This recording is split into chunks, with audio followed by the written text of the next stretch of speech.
व्रत करना। यदि आपका स्वास्थ्य ठीक है, कोई समस्या नहीं, तो एकादशी का व्रत जरूर करना चाहिए। और सबसे ज्यादा जरूरी है जागरण करना। एकादशी में जागरण अति आवश्यक है। अब कोई कहे भैया हमें तो नींद ही लग जाती, हम क्या करें, हम तो कभी जगे ही नहीं, हम तो कभी व्रत ही नहीं रहे। भले ही व्रत नहीं रहे, लेकिन इस एकादशी को जरूर व्रत करें। यदि आपसे नहीं बनता तो थोड़ा ज्यादा फलाहार कर लें।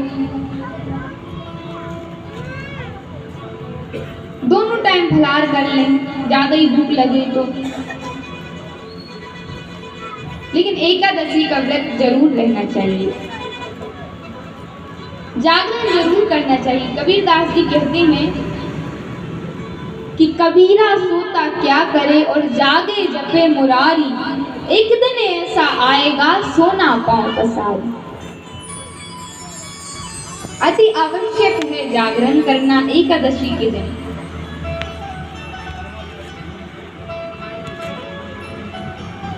भगवान तो स्वयं ही भक्तों का करवा देते हैं। जो होता है स्वयं भगवान की इच्छा से ही होता है। एक बार एक कथा आती है, एकादशी का व्रत किस प्रकार से करना चाहिए।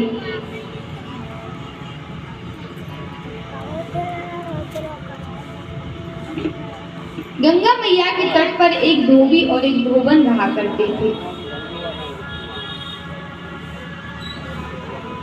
उन्होंने कभी एकादशी व्रत नहीं किया था। एक दिन क्या हुआ कि धोबी के घर में बहुत ज्यादा लड़ाई हो गई। अब जब लड़ाई हुई तो देवी छोड़ के चली गई। बोले राहु मैं तो चली अकेली। अब जब देवी वो चली गई तो धोबी तो बड़ा परेशान होता,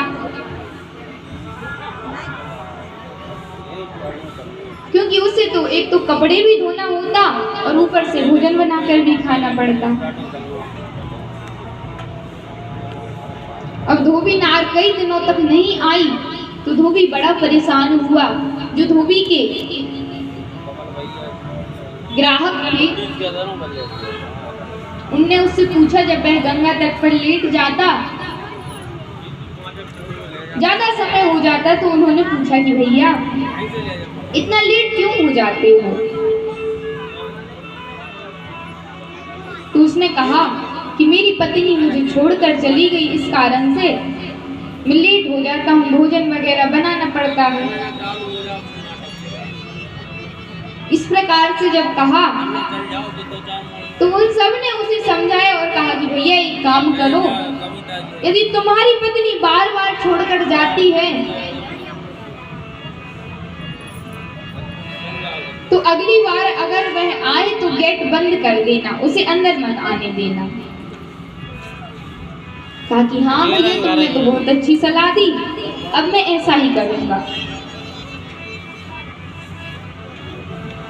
अब वह अपने घर पर भोजन बना रहा था, उसी समय धोबी नार दौड़ती हुई आई।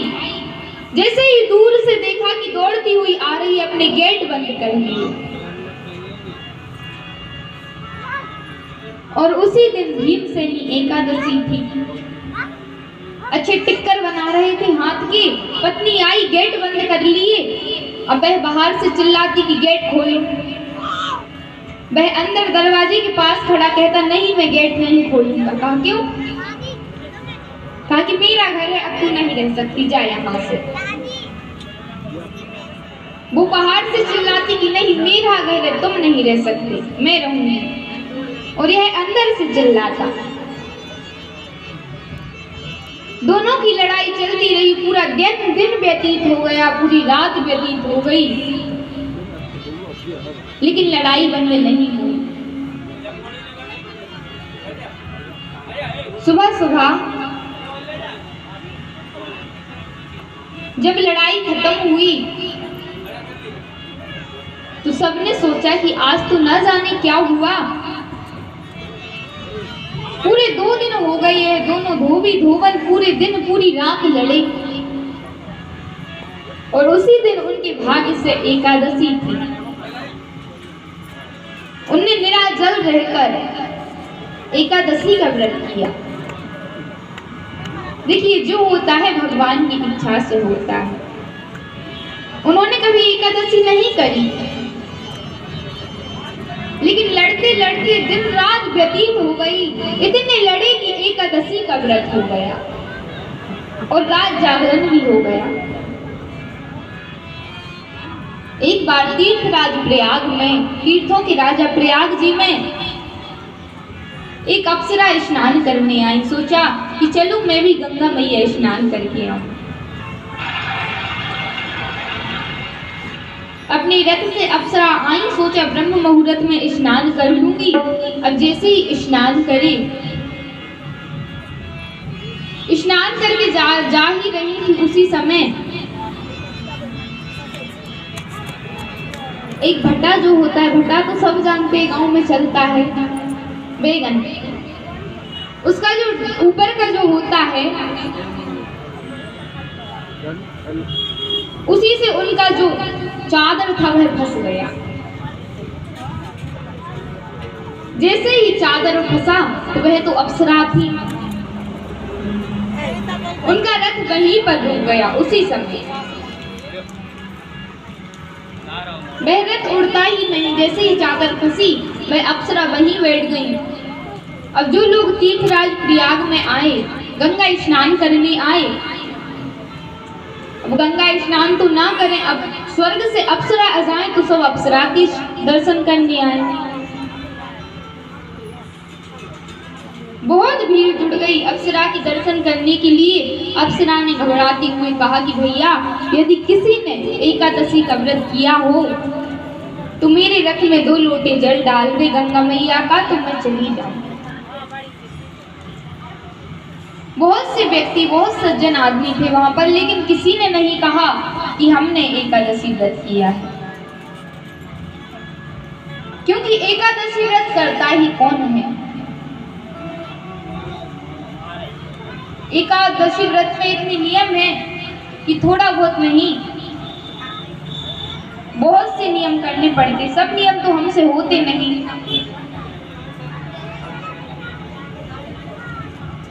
इसलिए एकादशी व्रत वहां पर किसी ने नहीं किया था। वो है भैया है, वो कोई निराजल रहकर करता है, कोई एक टाइम फलाहार लेकर करता है। कई प्रकार से एकादशी के व्रत किए जाते हैं।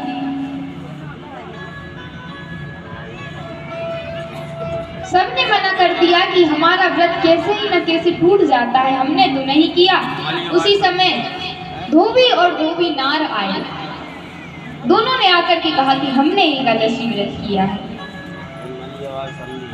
उस अप्सरा के रथ में दोनों ने गंगा मैया का 2 लोटा जल डाला और वह अप्सरा चली। अब तीर्थ में जितने सज्जन, जितने व्यक्ति आए थे, सबने पूछा कि भैया तुमने ऐसा क्या किया, कैसे व्रत किया, हमें भी विधान बताओ। तो उनने बताया कि भैया, हम तो एकादशी व्रत करते नहीं थे, लेकिन भगवान जो करवाना चाहते हैं वही व्यक्ति करता है। हम तो एकादशी कभी करते नहीं थे, लेकिन एक बार हमारी जोर से लड़ाई हुई और दिन रात लड़ाई चलती रही। उसी दिन भीमसेनी एकादशी थी, तो हमारा व्रत हो गया। तो एकादशी व्रत को जागरण अवश्य करना चाहिए। बहुत महत्व बताया जाता है एकादशी को जागरण करने का,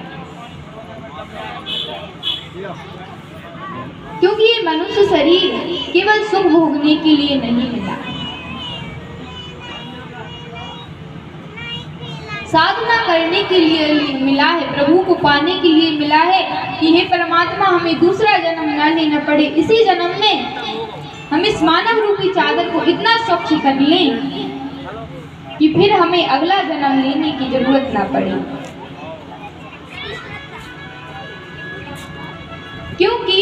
शास्त्र ने कहा है कि आहार निद्रा भयम मैथुनम च सामान्यमेत पशुभिः निर्भराणाम्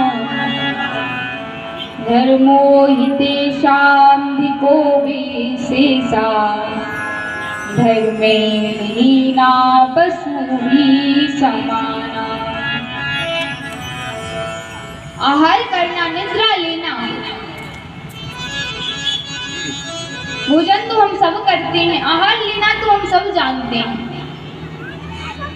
नींद लेना निद्रा लेना भी सब जानते हैं, सब सोते हैं। डरना भी सब जानते हैं, किसी से कैसे डर जाएं।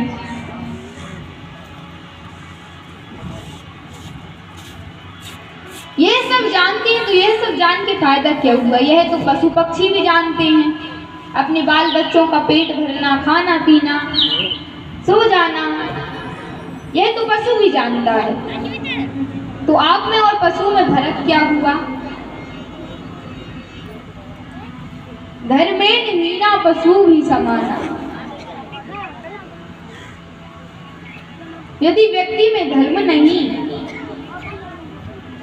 धर्म के पद पर व्यक्ति नहीं है तो वह पशु के समान है। क्योंकि जो व्यक्ति करता है वह तो पशु पक्षी भी करते हैं, लेकिन अंदर क्या है, फर्क क्या है मनुष्य में?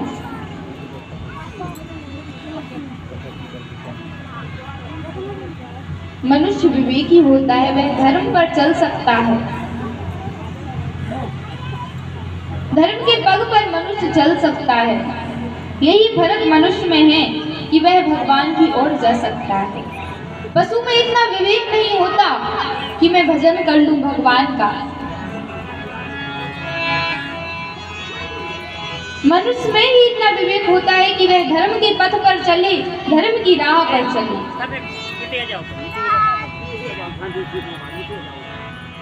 तो यह मनुष्य जीवन इसलिए नहीं, भोग भोगने के लिए नहीं है।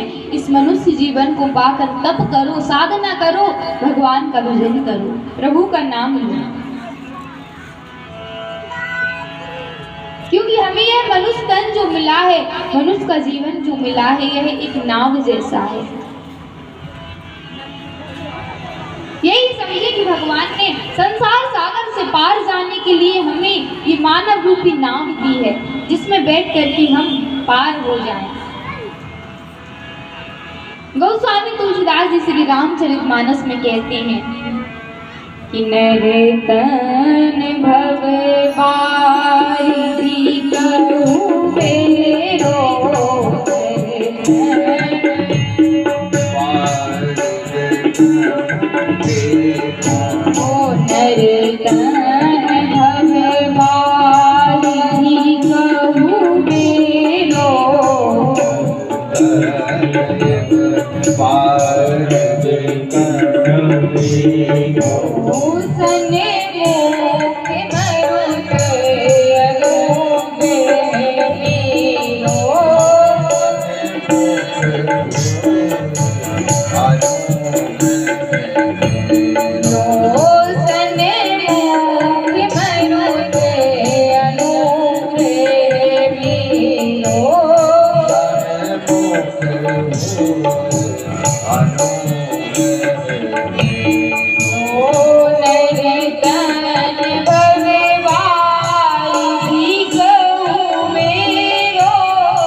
वारिधि कहु मेरो, सन्मुख मरु ते अनुग्रह मेरो।